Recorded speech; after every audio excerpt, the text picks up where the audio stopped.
Welcome to 1000 PS, welcome to a pretty cold and pretty grim northern Italy, but welcome to the stunning Ducati Multistrada V4 Rally.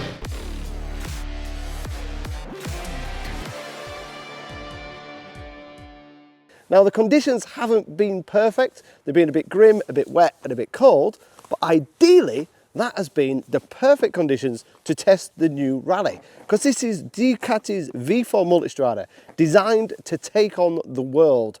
This should be ridden in all conditions, and that's what we've done today.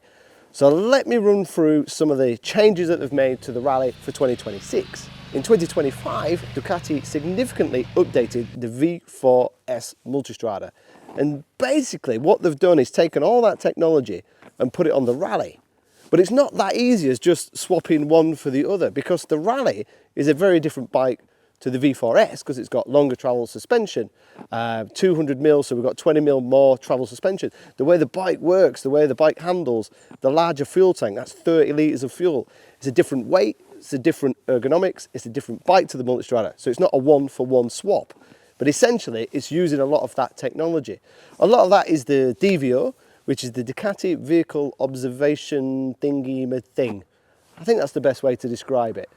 Let's not get overcomplicated. It's essentially like having a second brain.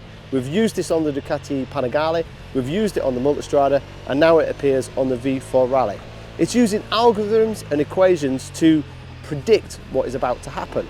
We've also got the Marzocchi Skyhook suspension, which is unique to the Ducati. We've got an automatic lowering system, which essentially, when you come to a slow speed, drops the preload out the shock. Depending on how much you weigh and depending on how much weight you've got on the bike, that could be between 15 to 30 millimeters. The pivot point has changed slightly to reduce the amount of squat. Some of that you'll feel more when you've got a pillion and when you've got extra luggage. We've got the auto mode on the suspension. So rather than setting the suspension to dynamic or low grip or comfort, just flick it to auto and let it look after itself.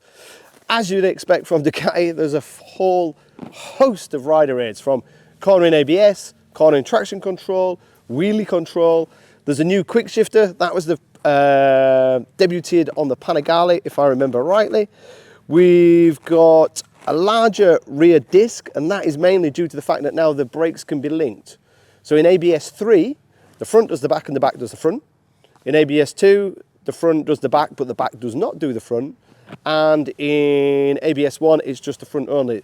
There's also an enduro mode with enduro settings, but today we've not decided to go off-road. I have ridden the old bike off-road, and it was impressive for its physical size and bulk. But due to the DVO and the advancements they've made in rider aids, Ducati claim that it's even easier off-road. But that'll have to be a test that we come to in the future. To summarise, it's probably the most advanced adventure bike on the market. If you think of something that you need for adventure riding, it has it. Has it got blind spot detection? Yeah. Has it got adaptive cruise control? Yeah. Does it have heated grips? They're standard. Does it have tyre pressure monitoring? They're standard. Heated seat on this optional. Luggage on this optional. Even the luggage has changed slightly. We've got a different locking mechanism, so you don't need the key once the luggage is off the bike.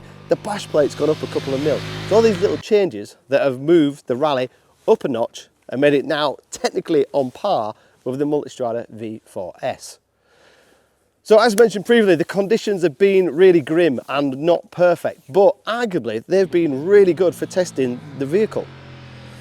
In these conditions, you want something that's fueled really easy. You want something that's easy to ride. And considering we've got 170 horsepower from a V4, considering we've got 124 newton meters of torque, when you're riding around first and second gear hairpins in touring mode, the fueling is really lovely. It's really friendly. You would never think this is almost a superbike derived engine. It's so well fueled at low speed.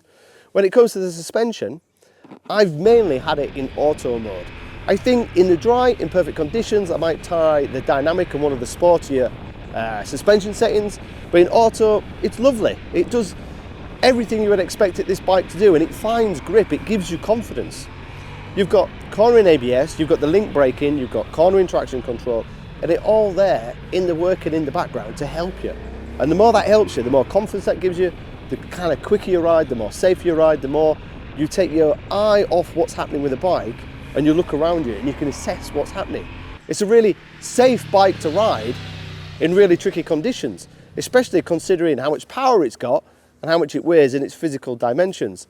For me, as a short rider, the dropping of the preload at low speeds is an absolute godsend. So the standard seat height is 870 and it goes to 890. You can drop it with a lowering kit to 805, and equally if you're a giant you can go up to 905.